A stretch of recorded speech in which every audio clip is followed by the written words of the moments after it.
Halo semua, ketemu lagi dengan Alicia Braban. Apa kabar kalian di sana? Aku harap dalam keadaan baik-baik, sehat selalu, dan dalam lindungan Tuhan dimanapun kalian berada. Begitu juga dengan aku di sini, sehat dan baik-baik selalu. Di video kali ini kita santai-santai aja.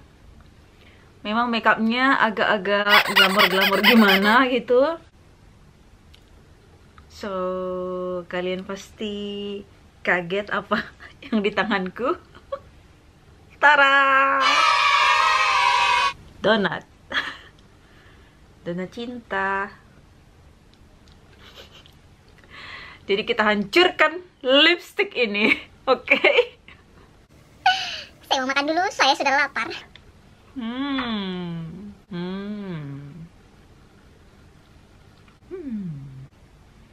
Sebenarnya ngurangin gula. Tapi ya sekali-sekali boleh lah. Kebetulan aku udah lapar. Dan aku udah janji bikin video tentang pekerjaan-pekerjaan apa yang kira-kira di sini di Holland ini yang kira-kira yang menjanjikan walaupun mereka tidak tahu bahasa Belanda gitu loh. Ya.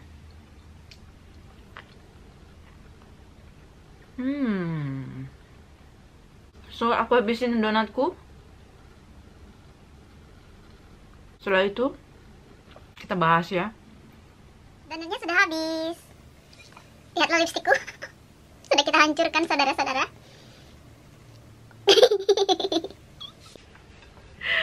Oh my goodness. Udah capek-capek pakai make up, dihancurin lagi ya. Beginilah ya kerjaan si Uli. Kita lap dulu biar kalian gak jijik. Aku bersihin dulu lah ya. So, sekarang udah rapi lipstiknya, jadi kalian gak jijik lagi liatnya. Bagi yang suka untuk lucu-lucuan, ya selamat menikmati ya. Tapi bagi yang gak suka sih, mohon maaf. Aku seperti ini orangnya sebenarnya. So, kita sambung yang tadi ya. Kita bahas. Jadi sekarang masuk ke pembahasannya. Tapi sebenarnya kita bicara santai-santai ya. Maksudnya aku menyampaikan ini berdasarkan pengalamanku, pengalaman temanku yang kulihat dan yang aku pernah baca ataupun dari yang informasi yang aku tahu di sini. Kalau untuk masalah pekerjaan ya, seperti aku bilang, kalau yang lulusan teknik, ya teknik mesin, teknik elektro, engineering dan apapun itu yang jatuhnya ke profesional seperti itu, biasanya mereka itu punya tempat di sini untuk bekerja yang katakanlah tanpa harus mengetahui atau bicara bahasa Belanda yang banyak, mereka bisa kerja di sini sesuai dengan profesi mereka. Tapi yang non teknik seperti contohnya kayak aku nih ya, komunikasi, ekonomi, atau jurusan perhotelan, atau jurusan kira-kira yang bukan non teknik seperti itu, kita bisa bekerja di sini dengan catatan bahasa Belandanya harus bagus karena kita berhubungan dengan orang, kita menyampaikan sesuatu dengan orang, menjelaskan sesuatu dengan orang. Jadi kalau untuk urusan jurusan non teknik itu, kita tuh seperti ibaratnya itu diwajibkan harus tahu bahasa Belanda gitu loh, singkatnya gitu. Jadi kalau untuk teknik ya, contoh ya, suamiku bekerja di Rotterdam, kemudian aku tahu ada dari rekan kerja suamiku perempuan dan dia lulusan dari engineering piping seperti itu, dan dia itu dari Eropa Timur, artinya dia bukan orang Belanda, dan dia bekerja di sini di Rotterdam. Tentu saja gajinya besar ya, pasti. Karena ya kalau mau dibilang sih, suamiku pun mengatakan Dia itu ya lebih baik gitu, maksudnya jurusannya seperti itu ya. Kemudian contoh lagi, ada temanku orang Filipina, dia punya sepupu perempuan juga dan lulusan engineering juga seperti itu, dan dia juga bekerja di Rotterdam sana dan dapat gajinya juga besar. Kan kita sering ngomong gitu sama temanku itu, jadi dia bilang wow dia tuh besar sekali, padahal bahasa Belandanya juga nggak terlalu tahu, aku masih lebih tahu dari dia gitu. Dan waktu itu dia bahkan pertama kali kerja dengan gaji yang besar gitu. Temanku yang orang Filipina ini, aku tanya dia lulusan sekolah dari perawat di Filipina. Tetapi waktu itu aku tanya, apakah kamu langsung bisa kerja jadi perawat di sini? Dia bilang tidak. Jadi aku harus sekolah dulu. Kalau aku nggak salah, dia harus sekolah 2 atau 3 tahun baru dia bisa menjadi seorang perawat di sini. Padahal dia dari Filipina sudah lulus perawat seperti itu. Kemudian ada lagi temanku dokter gigi, dan dia lulusan dari Indonesia. Tetapi dia juga di sini nggak bisa langsung jadi dokter gitu. Bukan segampang itu ya. Bukan segampang itu, Ferguso. Jadi dia harus sekolah dulu lagi, dan mungkin dia harus sekolah 2-3 tahun lagi seperti itu. Barulah dia bisa menjadi seorang dokter di sini. Dan itu pun banyak tahap. Dari temanku ini juga aku tahu informasi, sebenarnya kita cukup bangga sih sebenarnya ada orang Indonesia yang bisa jadi dokter gigi di sini. Jadi aku baca ya di sini dia bilang trots op 2 tandarts diplomas en eigen praktijk. Priscilla tra pribadi heb hard moeten knokken om als standaards aan de slag te kunnen. In 1996 behaalde ze haar diploma tandheelkundige aan de Universiteit van Jakarta in Indonesia.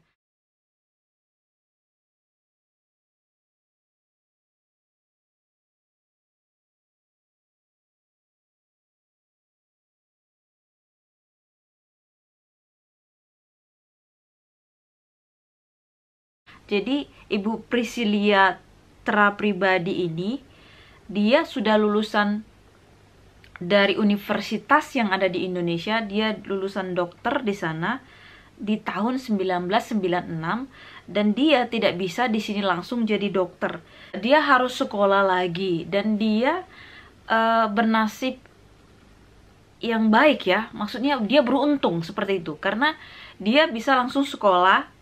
Dia sekolah lagi, ibaratnya seperti kayak ngulang lagi sekolah dokternya. Kemudian dia ambil spesialis dokter giginya. Nanti aku bikin linknya, kalian mungkin bisa baca tentang Ibu Priscilia ini. Kalau kalian gak tahu bahasa Belanda, at least kalian bisa copy paste, translate ke Google, jadi kalian bisa tahu. Kita cukup bangga dengan Ibu Priscilla karena dia bisa ibaratnya buka praktek di negara Belanda. Padahal dia orang Indonesia yang lulusan dari Indonesia tetapi bisa dibuka praktek. Ya karena memang dia sekolah lagi. Tapi setidaknya kita patut bangga karena ya beliau bisa kerja dengan profesi yang dia tekuni gitu di negara orang ya. Dan itu nggak mudah gitu, dan keberuntungan itu pasti kita sangat bersyukur juga dengan Ibu Priscilla. Jadi kalian nanti tinggal lihat dan kalian baca sendiri. Dan dia sekarang sudah mempunyai klinik gigi ya, praktek gigi, dan suaminya itu adalah manajer di praktek gigi itu, di klinik itu. Jadi kalau mau dibilang suaminya itu juga mendukung Ibu Priscilia ini, dan berkat dukungannya dia juga cepat untuk karir gitu. Jadi kalau misalnya seperti yang lain, misalnya temanku satunya, dia juga mau sekolah tapi kan biayanya juga mahal, dan kalau mau sekolah lagi akhirnya dia harus ya kumpul uang dulu, harus ya nggak bisa langsung sekolah. Kecuali seperti Ibu Priscilla ini kan suaminya ada ya membantu, mendukung, mensupport, jadi mungkin dia lebih cepat.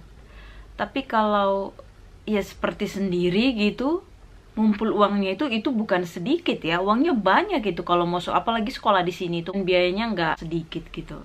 Dan contohnya seperti ada lagi temanku jurusan kimia, dia dari Indonesia juga, Aku tidak perlu ucapkan lah ya dari mana lulusannya. Yang pasti mereka dari Indonesia, lulusan di Indonesia. Kemudian dia coba ngelamar di rumah sakit di bagian laboratorium ya kalau nggak salah, atau pokoknya bagian untuk kimia-kimia gitulah di rumah sakit ya. Jadi ada juga orang Indonesia, dia bilang ketemu di situ, tapi dia udah bahasa Belandanya bagus katanya, dan dia sama-sama lulusan dari universitas yang ada di Indonesia. Temanku itu bilang, aku ketemu sama orang yang sama-sama lulusan dari tempat universitas aku, tapi dia bilang bahasa Belanda aku belum bagus, katanya kamu belajar dulu lah bahasa Belanda lagi, nanti masuk lagi ke sini. Pastinya kalau temanku ini bahasa Belandanya sudah bagus, pasti dia bisa kerja di situ gitu. Jadi kendalanya bahasa Belanda lagi.